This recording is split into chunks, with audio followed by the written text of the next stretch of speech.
Good evening. Welcome to our daily class of Rebbe Nachman on Patreon. We're holding in Torah 65 of the first section of Likutei Moharan.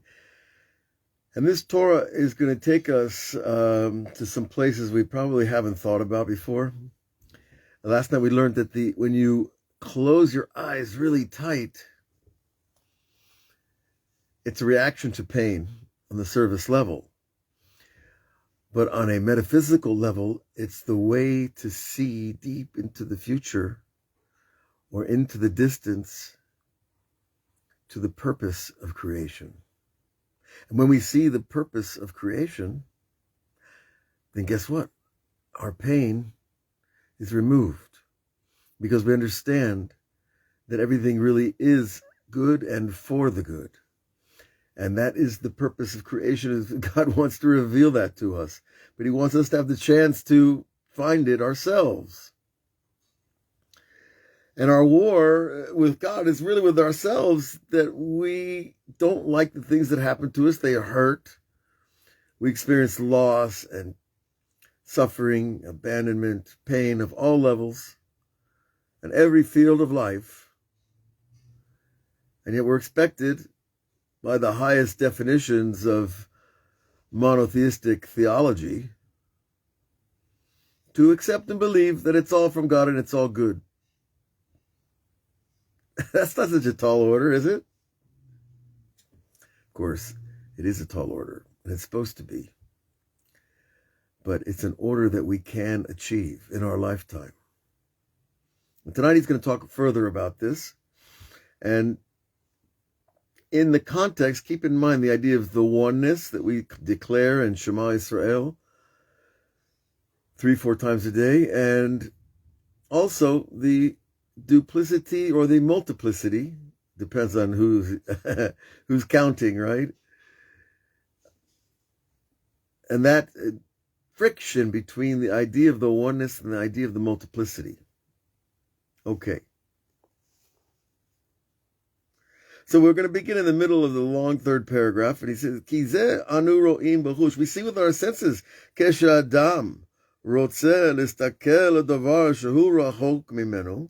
When a person wants to look at something that's far from him, like a mountain view far off in the distance, or far off in the metaphysical distance within your head, how do I find this belief that everything is for the good when it looks pretty bad out there? As I sotemete now, the first thing, he closes his eyes. You squint and you squint until the physical world itself would not provide us the answers. That's also hard. But the physical world is only a garment in Kabbalah of the spiritual reality and truth behind it. And that's what we're after, and that's what will reveal to us the deep tachlit, the purpose of everything that we have to go through. When you close your eyes, you gather in the power of sight. And the power of sight is not so simple. If we had, microscopes looking at our vision, we'd see that there are many channels of light entering our eyes. We want to gather all those together until there's such a tight vision that you can see far. Just like when you squint in the distance to see something better. In order to focus his intent, his vision, to the thing that he wants to see from afar. Now introduces a nice idea. This is all because sight is a servant of the brain. So get that relationship down. You have a brain, it's the center of your being, and it has many servants. And one of them is your sight. And sometimes you want to see something from afar.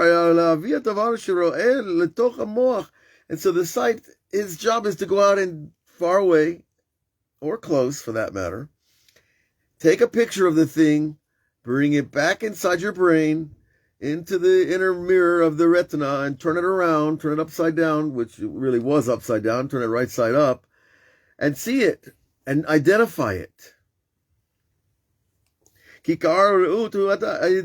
because the essential aspect of sight It's not the light that enters your eye. It's the knowledge of what you're seeing. Because if you see something you don't know what it is, well, you don't know what it is. And you can't identify it. And you don't have a name for it. But when you see something and you know, that's my friend. Oh, that's Moses on the mountain. Whoever it is. When you identify it, you have yidiyah. You have knowledge of it. And that knowledge, that goes into the memory bank, hopefully, to help us live a better life. To use knowledge properly. In order to know the quality of the thing that we're seeing. And the knowledge, knowing things is in your brain, right? Not too hard to figure that out. Now, when the brain wants to know the thing that it's sitting in front of, you're sitting in front of a body of water. Is that a river? Is that a lake? Is it an ocean? What is it? What's its name? Is it salt water? Is it fresh water? All kinds of questions are coming out of the brain to answer and help us answer the idea, the yidiyah, the knowledge of the thing itself. So again, the eyes are tools of gaining knowledge, not such a, unheard of idea. So, but the moach sends out your sight when you want to know or see something. Your brain literally has this ability to arouse us to want to see. And again, he repeats, the sight goes out and sees the thing, and brings it back into the brain in the form of a picture. And then he knows what he's seen. Therefore, when something is moved to past your eyes very swiftly, and you can't really get a fix on what it is or how fast it's moving. Or what its qualities are. When something's moving too fast for the eye, you can get a quick image, but you won't really be able to process what is in the image. What's it made of? What's its purpose? Where is it going? What is it doing? And that's what he's saying. He doesn't know the essence of the thing. Even though for sure, in truth, he does see the thing. You're in the backyard and a bird flashes by. It's moving so fast that you just catch it, and it's in less than a second, but you're not able to process what kind of bird it was. I think we've all probably had that experience. Because of the speed of the thing itself, but panai. He didn't have a long enough moment to bring the image into the brain in order to process it, in order to know what it is that I'm looking at. Now, all of this explanation and explication of the power of sight and how it works with the brain, it also works on a metaphysical level. He's going to get there. And therefore, when something's far from you, then the power of your vision can't quite get there. And bring it back into your brain. Now you can see off in the distance, there's some clouds there on the horizon. There's a smokestack. Oh, I see a boat on the horizon. It's true, you can get that. But you can't get it close enough, a good enough picture to say, oh, well, is that a fishing boat? Is that a freighter? Is that a warship? Lots of questions. But the idea of the ra'ut, the sight, is to bring the thing into the brain. Now, because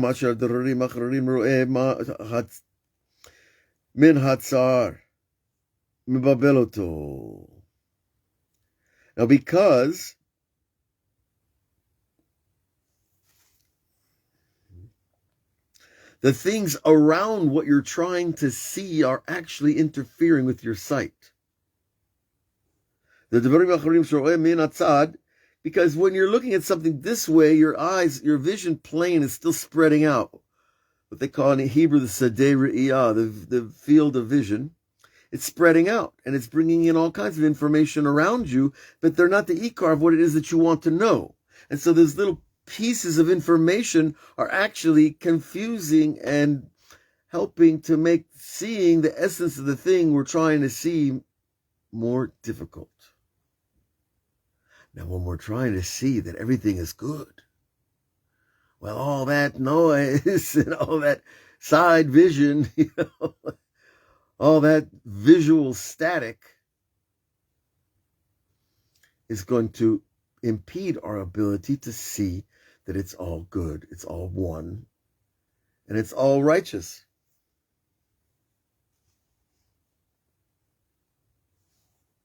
And also because, some people have this ability to focus their eyesight very sharply onto something, and some people, their vision plane is just very wide and they see a lot at once, but it's hard for them to bring it all tight into focus. And therefore, when a person's vision is spread about, then it's weakened.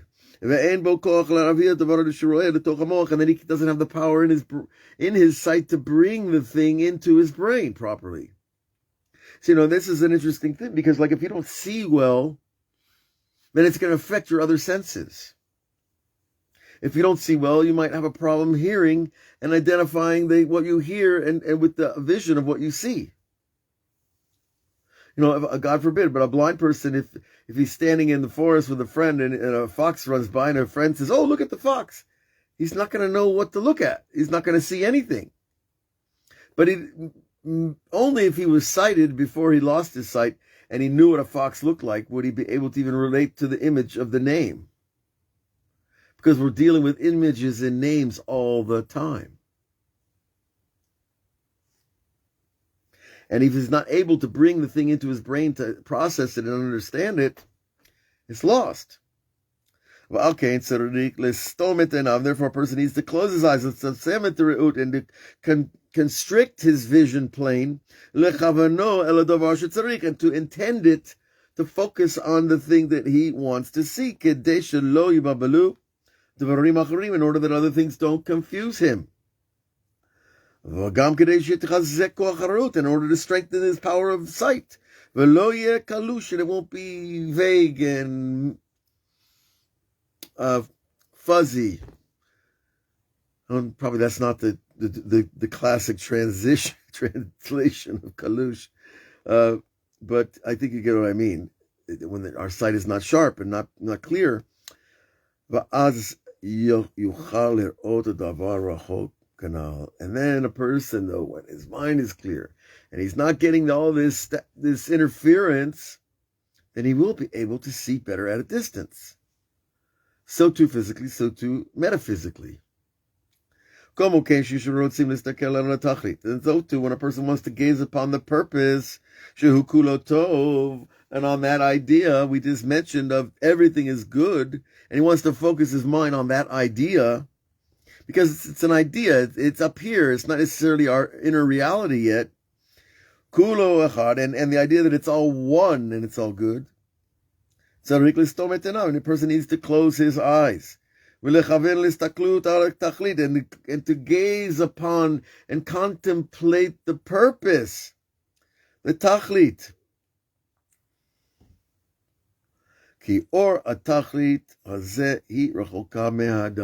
Because the real reality is that the idea that it's all one and it's all good is very far from us. We can talk about it. You can go to any New Age bookstore and talk about it for 5 days. A lot of spiritual people like to talk about the idea that God is one, or even that God is all good, which we appreciate, of course.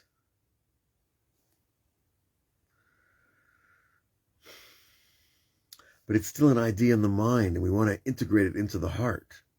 We want it to be us, not just something I learned in a book, something I heard from Avraham Shira, and then so what? I mean, it's a nice idea, but how does it change my life tomorrow? Do I remember that everything is kulo tov? Everything is really all good? Do I remember that all good state of reality? Because the light of that reality that all is good is far from the person. And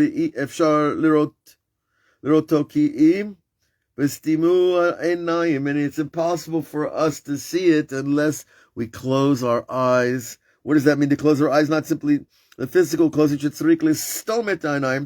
seal the eyes completely, and to close them very tightly, close your eyes very tightly closed like a kid does. And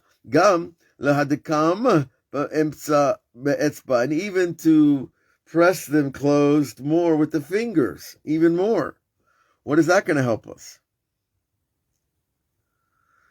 Well, it's certainly going to reintroduce and influence the idea that I don't want to be in the midst of collecting information from all the duplicity and the multiplicity. I want to see the oneness.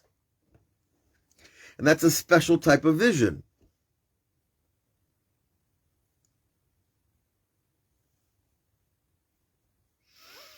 Okay.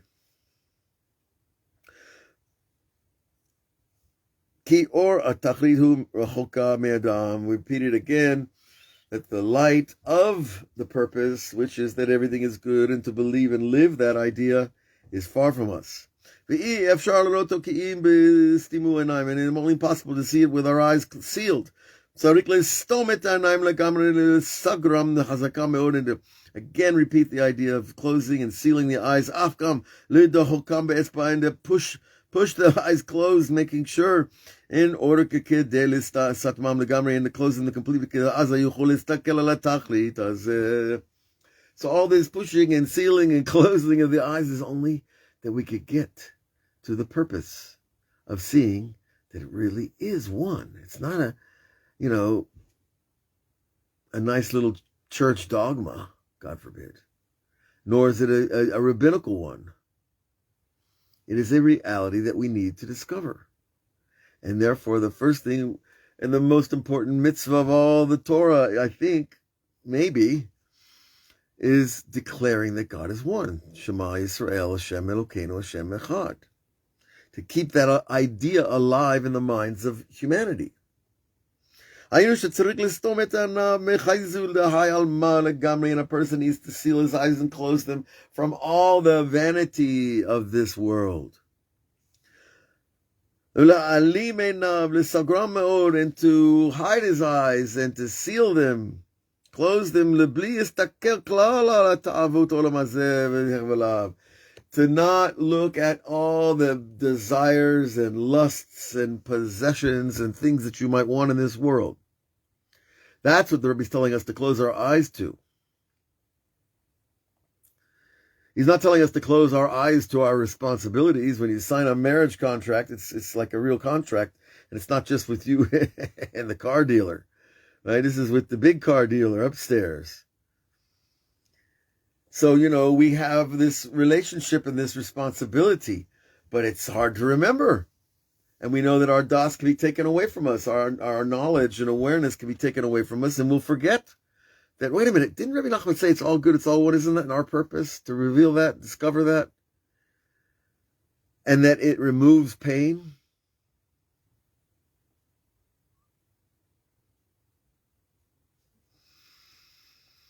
Okay, now, to see a person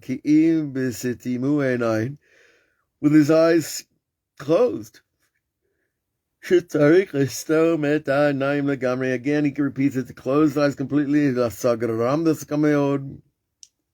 very tightly close them, and seal them with the fingers,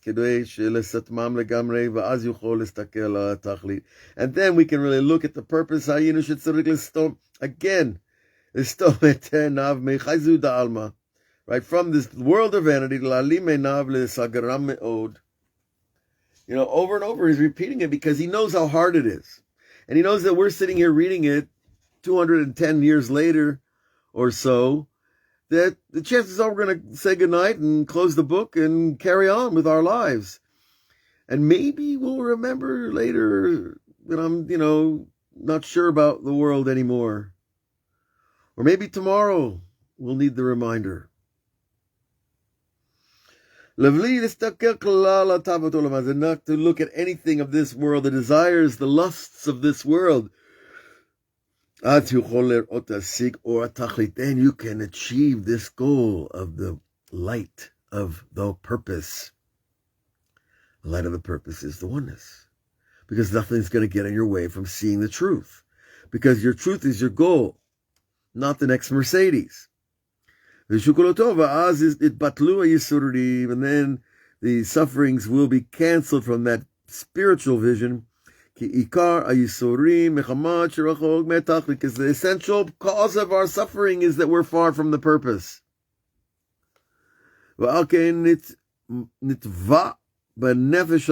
is sealed in the soul of a person to close his eyes when things are going bad. And he's suffering in order to run away from the suffering. And through the gaze,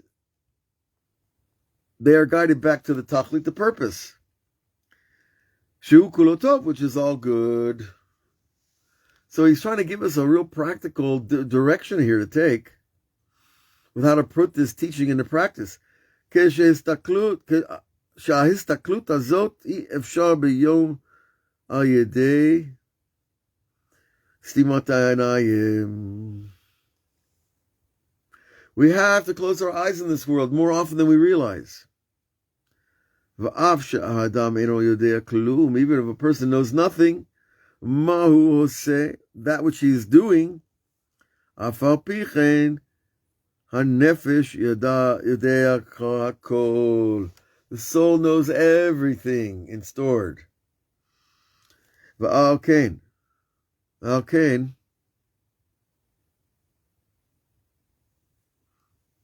excuse me, I gotta seal my eyes here.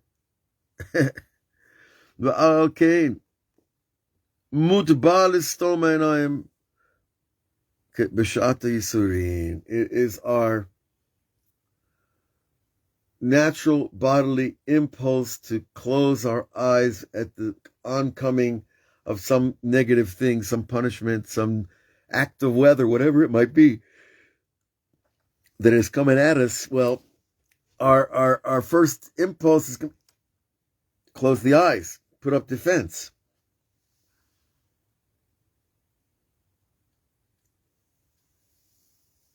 Now, the next paragraph, the Rebbe is going to go off into another whole direction. I don't want to go there tonight because, well, I'd like to go there, but I think that there's things calling us down the road.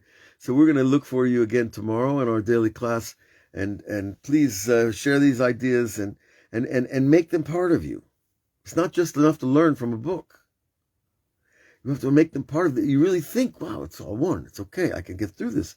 No problem. It hurts. The pain is only me detaching from the attachment. That helps me see further into the oneness. And when we get that down, we start to see that, well, maybe there's something true about this Torah. Maybe there's something good here. Maybe there's something I want in my life on a regular basis. But just remembering that it's all good, now, that's a hard thing because, people suffer, terribly suffer in this world. But he told us, and he'll repeat to us many times, that the reason we suffer is because we forget Hashem, and the pain of the suffering is in order to get us to remember him. Now, what, does he need our remembrance? No, we do. We need to have that in our lives. That higher power, they call him. So he's out there, and he's waiting to hear us. We should be blessed to have an open, living, live, loving relationship with the Creator. And then you'll see that it's not legend, This religious stuff is not, dogma that was passed down by a few fanatics. No, it's from the highest intentions of the most integrated and honest people that could ever be. Because that's how you get the das. That's how you get the knowledge of God. By being a conduit for him, you get to know him. And that should be your blessing today and for the rest of your life. We'll see you again. Good night.